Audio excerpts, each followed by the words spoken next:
Анастасия, расскажите, пожалуйста, удивительная история на самом деле. Вы русская и вы поете на татарском. Почему?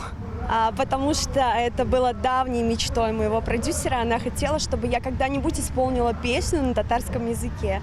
И вот такое маленькое желание переросло вот в такую большую и красивую, на мой взгляд, историю.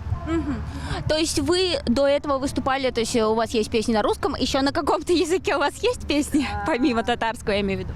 Авторские песни есть только на русском и на татарском. То есть изначально я пела песни только на русском языке. И буквально в том году, именно в этот день, именно на этой сцене состоялась премьера моей песни на татарском языке, которая называлась «Хаманда Яратам».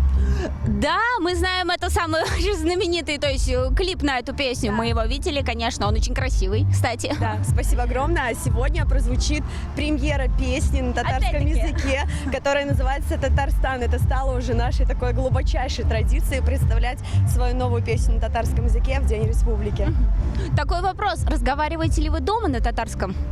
Мне не с кем разговаривать дома на татарском, и если происходят какие-то подобные встречи, концерты, может быть, официальные, я могу обменяться парочкой фраз на татарском языке.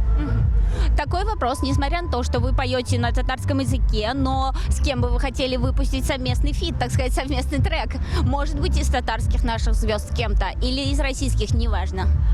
Есть у нас такая задумка по поводу татарских звезд, и я думаю, что очень скоро мы ее осуществим, и вы все сами узнаете, а пока я оставлю это маленьким секретом. Сегодня Казани, нашей прекрасной Казани, исполняется 1015 лет. Что бы вы хотели пожелать нашему городу? Я бы хотела пожелать процветания, много красивых песен и много новых интересных проектов. Спасибо большое, Анастасия. Удачи вам. Спасибо.